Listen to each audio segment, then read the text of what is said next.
ഫെബ്രുവരി 8-ന് ഡൽഹിയിലെ ജന്തർ മന്ദറിൽ LDF നടത്തുന്ന പ്രതിഷേധത്തിൽ ഇന്ത്യ സഖ്യത്തിലെ നേതാക്കളും പങ്കെടുക്കും. സംസ്ഥാനത്തോട് കേന്ദ്രം കാണിക്കുന്ന അവഗണനയ്ക്കെതിരെയാണ് സമരം സംഘടിപ്പിച്ചിരിക്കുന്നത്. DMK ഉൾപ്പെടെയുള്ള കക്ഷികൾ ഇതിനോടകം തന്നെ സമരത്തിന് പിന്തുണ പ്രഖ്യാപിച്ചിട്ടുണ്ട്. പിണറായി വിജയൻ അയച്ച കത്തിലാണ് സമരത്തിൽ DMKയും പങ്കെടുക്കുമെന്ന് അറിയിച്ചത്.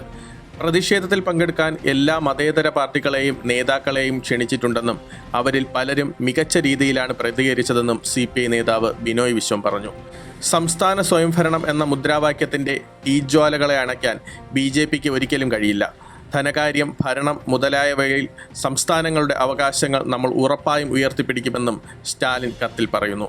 കേരളത്തിലെ കോൺഗ്രസ് നേതൃത്വത്തിലുള്ള UDF പ്രതിഷേധത്തിൽ പങ്കെടുക്കാനുള്ള ക്ഷണം നിരസിച്ചപ്പോഴാണ് ഇന്ത്യ സഖ്യത്തിലെ നേതാക്കൾ വരുന്നത് എന്നതാണ് ശ്രദ്ധേയം. ഡൽഹി ജന്തർ മന്ദിറിൽ ഫെബ്രുവരി 8-ന് രാവിലെ 11 മുതൽ ഉച്ചയ്ക്ക് 1 വരെയാണ് സമരം രാംലീല മൈതാനത്തിലേക്ക് മാറ്റണമെന്ന് പോലീസ് ആവശ്യപ്പെട്ടെങ്കിലും തീരുമാനം പിന്നീട് മാറ്റുകയായിരുന്നു.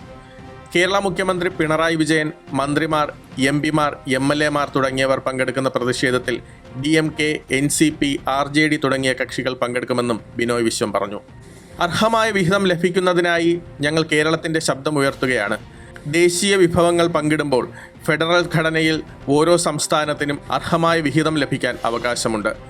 സംസ്ഥാനത്തും കേന്ദ്രത്തിലും വ്യത്യസ്ത പാർട്ടികൾ ഭരണം നടത്തിയേക്കാം, അതാണ് പതിവ്. എന്നാൽ BJP ഭരണത്തിന് കീഴിൽ അങ്ങനെയൊന്നില്ല, ബിനോയ് വിശ്വം പറഞ്ഞു.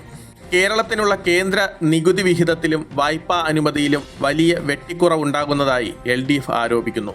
കേന്ദ്ര സർക്കാരിൻ്റെ ധനനയങ്ങളും നികുതി സമ്പ്രദായത്തിലെ മാറ്റവും സംസ്ഥാനത്തിൻ്റെ വിഭവങ്ങളെ ചോർത്തുന്നു. ഇത്തരം കാര്യങ്ങളാണ് സുപ്രീം കോടതിയിൽ കേരളം ഉന്നയിക്കുന്നത്. ഡൽഹിയിൽ ഈ മാസം 8-ന് കേരളം നടത്തുന്ന സമരത്തിൻ്റെ അടിസ്ഥാനവും ഇതുതന്നെയാണെന്നും LDF നേതാക്കൾ പറഞ്ഞു.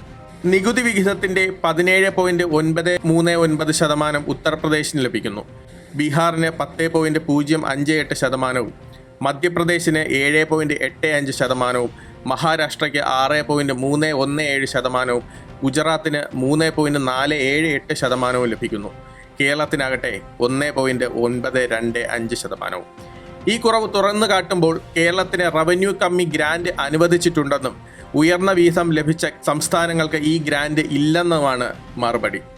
കേരളത്തിന് അനുവദിച്ച ആകെ റവന്യൂ കമ്മി ഗ്രാന്റ് 37,814 കോടി രൂപയാണ്. പുറമെ തദ്ദേശ സ്വയംഭരണ സ്ഥാപനങ്ങൾ, ദുരന്ത നിവാരണം, തദ്ദേശ സ്ഥാപനങ്ങൾ വഴി നടത്തുന്ന ആരോഗ്യ പ്രവർത്തനങ്ങൾ എന്നിവയ്ക്കായി പ്രത്യേക മേഖലാ ഗ്രാന്റായി 14,899 കോടി രൂപയും അനുവദിച്ചു. ഇതിൽ ഈ വർഷത്തെ വിഹിതവും നിഷേധിക്കപ്പെടുകയാണ്. എന്നാൽ 17.939% നികുതി വിഹിതം ലഭിക്കുന്ന ഉത്തർപ്രദേശിന് അനുവദിച്ച പ്രത്യേക മേഖലാ ഗ്രാന്റ് 83,995 കോടി രൂപ. മഹാരാഷ്ട്രയ്ക്ക് കിട്ടിയത് 61,904 കോടി. 10%-ലേറെ നികുതി വിഹിതം കിട്ടിയ ബീഹാറിനും 46,624 കോടിയുണ്ട്. മധ്യപ്രദേശിനും കിട്ടി 40,766 കോടി. വലിയ വരുമാനമുള്ള സംസ്ഥാനങ്ങളിലൊന്നായ ഗുജറാത്തിന് 3.5% നികുതി വിഹിതവും 30,549 കോടിയുടെ പ്രത്യേക മേഖലാ ഗ്രാന്റുകളും കിട്ടിയെന്നും LDF പ്രസ്താവനയിലൂടെ ചൂണ്ടിക്കാട്ടി.